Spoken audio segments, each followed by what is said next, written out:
हरि ओम. मंडळी, मागच्याच विचार आपण पुढे चालवतो आहे. काय होतं, गाढ झोपेमध्ये आपोआप घडतं बरं का. जेव्हा आपण सुषुप्त अवस्थेत असतो ना गाढ झोपेत, तेव्हा काय होतं, भूत भविष्य काळाचं वर्तन, भविष्य काळाचे सगळे भेद संपतात. गाढ झोपेमध्ये आपण कोण असतो, कुठे असतो, 20व्या शतकात असतो का 21व्या शतकात असतो, कुठे असतो, ठाण्याला असतो का अलाहाबादला असतो का दिल्लीला असतो का न्यूयॉर्कला असतो. गाढ झोपेमध्ये आपण तरुण असतो का म्हातारे असतो, कोणीच नसतो. स्त्री असतो का पुरुष असतो, काहीच नसतं. बारीक नसतो, झाडे नसतो, काही नाही. म्हणजेच आपण केवळ वर्तमानात असतो.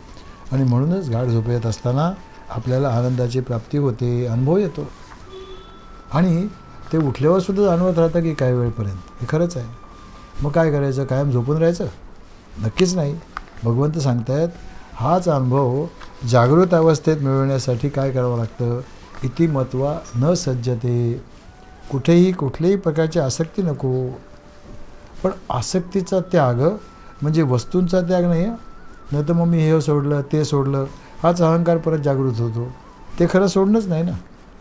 आता भगवंतांनी दुसऱ्या अध्यायात सांगितलं बघा, विषया विनिवर्तन्ते निराहारस्य देहिनः पण रसवर्जम रसोप्यस्य परम दृष्ट्वा निवर्तते, असं ते म्हणाले होते. आपण ठरवलं गोड नाही खायचं, तर सहज करू शकू ना, त्यात काय, इंद्रियांवर ताबा मिळवता येतो. पण त्या गोडीची जी काही रसाची गोडी आपल्या हृदयात आहे ना, ती जाणार नाही हो. आणि म्हणून मग कित्येक वर्षांनी जरी गोड पदार्थ समोर आला ना, तरी ती गोडी लगेच उफाळून येईल. हां, त्याचं समर्थन आपण करू, नक्कीच करू. काय करणार हो, त्यांनी प्रसाद म्हणून दिला. आता प्रसादाचा कधी अव्हेर करायचा नसतो म्हणून खाल्ला, द्या थोडा, आणखीन द्या. म्हणजे बघा ना काय झालं.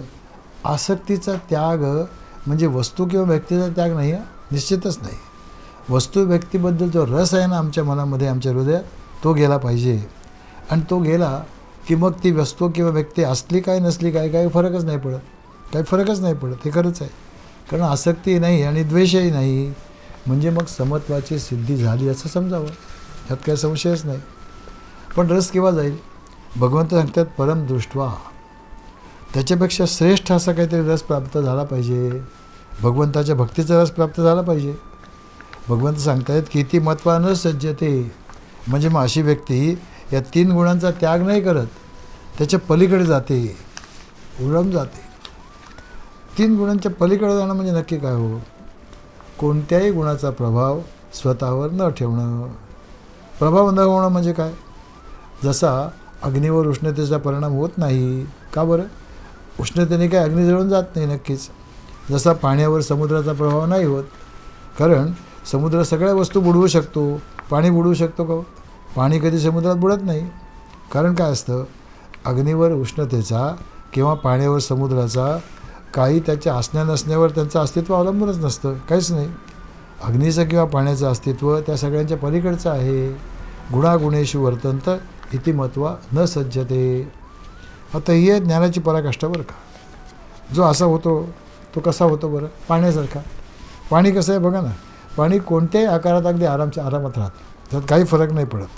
समजा एखादं पाणी आपण घेतलं आणि भगवान शिवशंकरावर त्याचा अभिषेक केला, त्यामुळे ते पाणी पवित्र नाही होतं. किंवा तेच पाणी बाथरूममध्ये ओतून टाकलं म्हणून ते अपवित्रसुद्धा होत नाही. आणि म्हणून मग काय होतं, ज्ञानी माणूस तसाच होतो बरं का. आणि खरं म्हणजे केवळ जाण्याचं आवश्यक आहे, हे जाणणं आवश्यक आहे, खरंच आहे. कारण तो तर खरा आपला स्वभाव आहे ना. पहा ना, बघा ना, आपले डोळे सगळ्या रंगाला प्रकाशित करतात की नाही, निश्चित प्रकाशित करतात. पण कोणत्याही रंगाला चिकटून नाही ना बसत, निश्चितच नाही, आसक्त नाही होत त्याच्यामध्ये.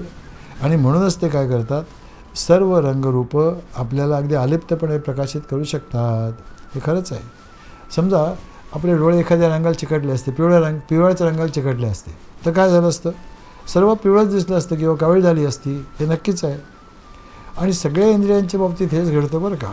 कसं बघा, कान सगळे आवाज प्रकाशित करतात, नाक सगळे वास प्रकाशित करतं, जीभ सगळ्या चवी चाखू शकतं, आणि कातडी देखील सगळे स्पर्श अनुभवू शकतं.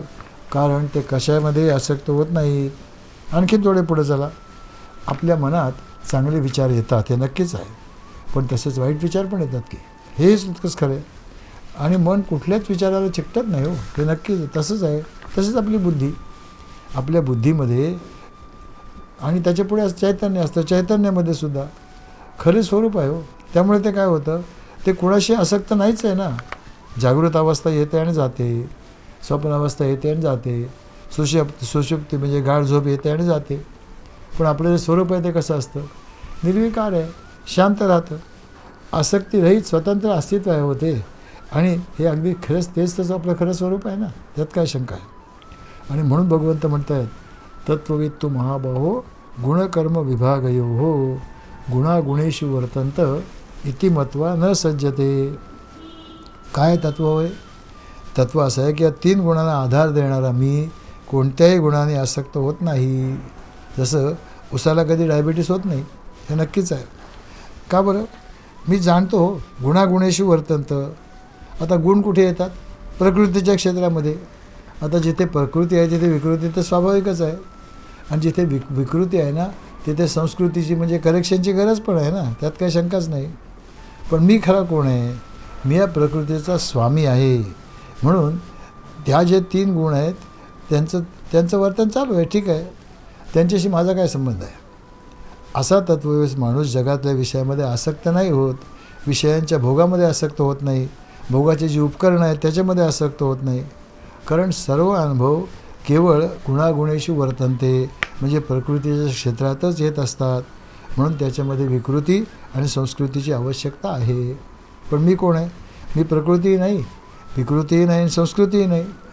त्या सर्वांचा प्रकाशक आणि सर्वांपासून पूर्णपणे अलग असलेला हेच माझं स्वरूप आहे ना. आणि हे मी जाणल्यामुळे काय होतं? इति मत्वा न सज्जते. आता हे जाणणारे साधुसंत कसे असतात? सदा सर्वदा जगाचं हित करण्यात रमलेले असतात, पण कायम प्रसन्न असतात, कायम ताजेतवाने. आणि त्यांचं हेच तर रहस्य आहे हो, त्यात काय शंका आहे?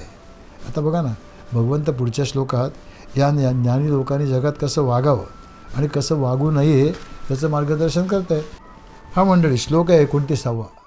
प्रकृतेर्गुणसम्मूढाः सज्जन्ते गुणकर्मसु तान् कृत्स्नविदो मंदान् कृत्स्नविन्न विचालयेत्.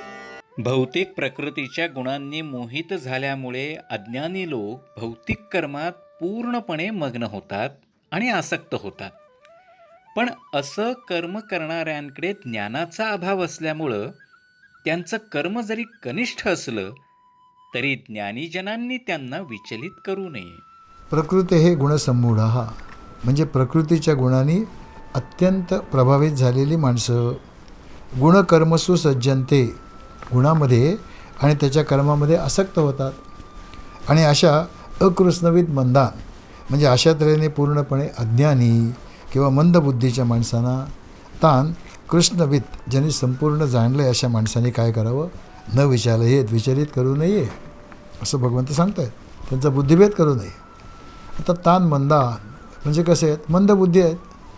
प्रकृती हे गुणसम्मूढा प्रकृतीच्या गुणामध्ये एवढे विमूढ झाले आहेत. आणि कसे आहेत? सम्यक मूढा. सम्मूढ नुसते मूढ नाही, सम्यक मूढ म्हणजे कसे? जे मूर्ख नाहीत, त्यांनी मूर्खतेमध्ये निष्ठा प्राप्त केली. म्हणजे जे चुकीचं आहे तेच बरोबर आहे अशा समजुतीवर जे पक्के आहेत. थोडक्यात म्हणजे प्रकृतीचे गुण ज्यांना स्वतःचे गुण आहे असं वाटतं अशी माणसं, अशा माणसांबद्दल भगवंत बोलत आहेत. काय हरकत नाही. त्यांना असं वाटतं की हे प्रकृतीचे गुण आहेत ते माझेच गुण आहेत असे वाटणारी माणसं असतात. म्हणजेच पहा, ज्ञानी माणसाने काय करावं? जशी त्याची आपल्या ज्ञानावर निष्ठा असते ना, तशीच ह्या अज्ञानी माणसांची आपल्या चुकीच्या कल्पनावर निष्ठा असते, हे नक्की आहे. त्यामुळे मग काय होतं? गुणागुणेषु वर्तन्ते गुणागुणेषु सज्जन्ते. जे गुण आहेत त्या गुणांची घडणारी कर्म ह्याच्यामध्ये ते पूर्णपणे आसक्त असतात, अडकलेले असतात. अशानं भगवंताने इथे अकृष्णविद म्हणजे पूर्णपणे न जाणणारे किंवा पूर्णपणे अडाणी असं म्हटलं आहे. आता काय होतं? त्यांना हे समजत नाही हो की प्रकृतीचे 3 गुण आहेत म्हणजे काय? त्या गुणांच्या त्या गुणांच्या प्रभावामुळे भिन्न कशी निर्माण होतात कर्म. त्या कर्मामध्ये मी करता हा भाव निर्माण होतो आणि त्यातून पुढे पाप पुण्याची निर्मिती कशी होते आणि त्यामुळे आपण जन्ममृत्यूच्या फेऱ्यात कशा अडकतो आहे त्यांना काही समजतच नाही. हे अगदी खरं आहे. पण भगवंत असं सांगत आहेत की तान कृष्णविद असे जे कोणी आहेत ना त्यांना न विचारले आहेत. त्यांना काय करावं? त्यांना गुणकर्म विभागाचं तत्त्व ज्यांनी जाणलं आहे अशा माणसांनी त्यांच्या कर्मापासून त्यांना विचलित करू नये अशी सूचना करत आहेत. आणि कुणासाठी आहे? ज्ञानी भक्तांसाठी आहे. मग त्यांनी काय करावं? त्यांनी अशा अज्ञानी भक्तांना ब्रह्मज्ञान सांगू नये, त्यांनाही नाही सांगू. त्यांच्या श्रद्धेला उगाच धक्का लागू नये. उलट त्यांना कर्माचंच महत्त्व सांगावं. कर्मफळ चांगलं कसं मिळेल, त्यात भगवंताची भक्ती, पूजा अर्चा, भजन, सत्संग यामध्ये त्यांना प्रवृत्त करावं. आणि काय करावं? कर्तव्य कर्माच्या आणि धर्माचरणाचं नित्य अनुष्ठान केलं की त्यांचं अंतःकरण शुद्ध होतं. आणि त्यांना सांगावं की त्यामुळे शुद्ध व्हाल हे. आणि मग त्यांच्या धर्मकर्मामध्ये स्वतःही भाग घ्यावा. आणि मग हळूहळू तेच कर्म कोणत्याही अपेक्षा न ठेवता सेवावृत्तीने स्वतः करावं. आणि असा आदर्श त्यांच्यापुढे निर्माण करावा. ईश्वराची इच्छा मानून कर्तव्य कर्म केलं आणि मग कर्मकांड जरी केलं आणि ते जर ईश्वराला अर्पण केलं तर कसं सुखी होता येईल हे स्वतःच्या उदाहरणाने त्यांना पटवून द्यावं. आणि मग त्यांना कर्तव्य कर्म वगैरे याचं चिंतन, मग त्यांना स्वतःच्या स्वरूपाचं चिंतन करायला प्रवृत्त करावं. सगुण उपासनेतून हळूहळू त्यांना निर्गुणाकडे कसं जावं, तत्त्वचिंतन कसं करावं हे क्रमाक्रमाने शिकवावं. मग त्यांना शास्त्राचा अभ्यास करण्याची, त्याच्यावर मनन चिंतन करण्याची गोडी लागेल. आणि तेच योग्य आहे ना, असं भगवंत आपल्याला सांगतायत. आणि याची अनेक उदाहरणं या अध्यायाचा आपण 26वा श्लोक पाहिला ना, न बुद्धिभेदम जनयेत, त्यावेळेला पाहिलेली आहेत. जेव्हा हे ज्ञान आपण जीवनात प्रत्यक्ष उतरवलेलं असताना अशी अज्ञानी माणसाची खात्री होईल. तेव्हा काय होतं?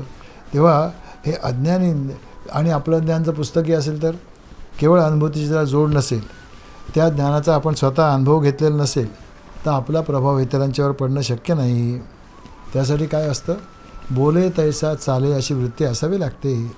आणि मग लोकांना हे पटेल की आपणही कर्म करतो, तसंच ज्ञानी माणसं कर्म करीत आहेत, पण आपण त्या कर्माने प्रभावित होतो.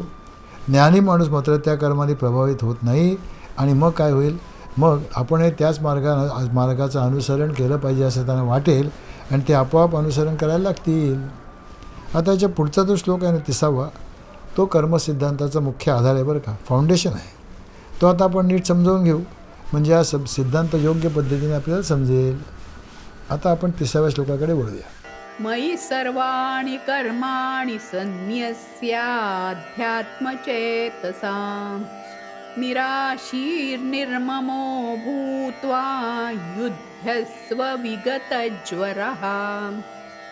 म्हणून हे अर्जुना, माझ्या पूर्ण ज्ञानाने युक्त होऊन मला तुझी सर्व कर्म समर्पित करून लाभेच्छा न ठेवता, स्वामित्वाचा दावा न करता आणि आलस्यरहित होऊन तू युद्ध कर. काय सांगतात बघा, अध्यात्मचेतसा व्हा. म्हणजेच काय करा? आपल्या प्रत्येकाच्या हृदयात जो परमात्मा उपलब्ध आहे ना, अंतर्यामी आहे, त्याच्या ठिकाणी चित्त लावा. आणि सर्वाणी कर्माणी मयि संन्यस्य, सर्व कर्म माझ्यासाठी करा आणि मलाच अर्पण करा. आणि कसे व्हा? निराशीर भूत्वा, निराश होऊन, फ्रस्ट्रेटेड होऊन असा त्याचा अर्थ नाही आहे. निराशीर भूत्वा म्हणजे आशारहित होऊन, आशारहित होऊन. आणि निर्मम भूत्वा म्हणजे निर्मम होऊन. आणि विगत ज्वर भूत्वा, संतापरहित व्हा, शांतपणे. युद्धस्व, या जीवनाच्या लढाईत अशा मोठ्या उत्साहाने आणि जोमाने उतरा. म्हणजे जिंकू किंवा मरू असं नाही, जिंकू किंवा जिंकूच या जिद्दीने उतरा. आता सविस्तर अर्थ पाहूया. सर्वाणी कर्माणी मयि संन्यस्य म्हणजेच काय करा? सर्वांचा कर्मांचा त्याग करा असं भगवंत नाही सांगत आहेत. सर्व कर्मांचा त्याग करा असं नाही सांगत आहेत. कारण काय होतं, आपण सामान्यपणे संन्यास कशाला म्हणतो? ज्या माणसाने सर्व भौतिक गोष्टींचा त्याग केला, म्हणजेच पैसा अडका, घरदार या सगळ्याचा त्याग केला आणि काय केलं? स्वतःचं श्राद्ध स्वतः घातलं. कारण संन्यास स्वीकारताना स्वतःचं श्राद्ध घालावं लागतं असं म्हणतात.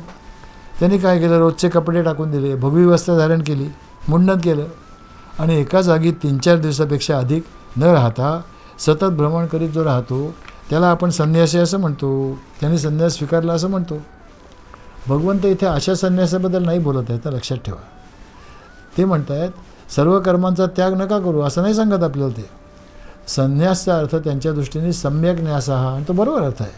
सम्यक न्यासा म्हणजे प्रत्येक वस्तू योग्य जागी ठेवणे किंवा योग्य प्रकारे बसवणे, याला संन्यास म्हणतात. अशा अर्थाने आपण म्हणतो ना की अमक्या माणसाच्या हस्ते त्याच्या हस्ते ह्या धरणाच्या किंवा या रस्त्याच्या शिलान्यास झाला, म्हणजेच काय झालं, तो दगड त्या योग्य ठिकाणी बसवला असा त्याचा अर्थ असतो. तसं कर्म आणि संन्यास म्हणजे सर्व कर्म योग्य प्रकारे करा. कर्माचा त्याग नाही करायचा. भगवंताला पळपोटी माणसं नाही आवडत मंडळी, नक्कीच नाही. ज्याला काही जमत नाही त्याने आध्यात्मिक व्हावं असं सर्वसाधारणपणे लोक मानतात. पण तसं ते खरं नाही मंडळी, लक्षात ठेवा.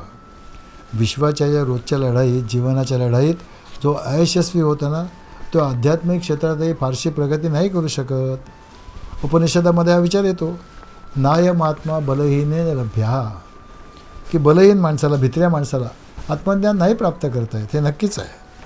वानगी दाखल काही उदाहरणं पाहिली म्हणजे लक्षात येईल. बघा ना, आज आपण ज्यांना आध्यात्मिक म्हणतो अशी माणसांचं उदाहरण सांगतो. पहिल्यांदा डॉक्टरांची उदाहरणं बघूया. आता ऋषिकेशचे स्वामी शिवानंद एक अतिशय यशस्वी डॉक्टर होते हो, भारतात आणि परदेशात सुद्धा. आणि अगदी अलीकडे आपल्याकडचं बघा ना, स्वामी स्वरूपानंद म्हणून एक ग्रस्त आहेत. स्वामी स्वरूपानंद म्हणजे पावसचे नाही ना, आळंदीजवळ एक फुलगाव म्हणून गाव आहे, तिथे एक स्वामी स्वरूपानंद हे मोठे संत राहतात. मेडिकल क्षेत्रामधले गोल्ड मेडलिस्ट आहेत बरं का, हे खरं आहे. किंवा पुण्याचे स्त्रीरोग तज्ज्ञ डॉक्टर फडणीस, डॉक्टर वर्तक हे आपल्याला माहितीच आहेत. किंवा अगदी आपल्या जवळचे कल्याणचे हृदयरोग तज्ज्ञ डॉक्टर उपासनी, ही सगळी मंडळी अध्यात्मामध्ये यशस्वी आहेतच हो, नक्कीच, त्यात काही शंकाच नाही.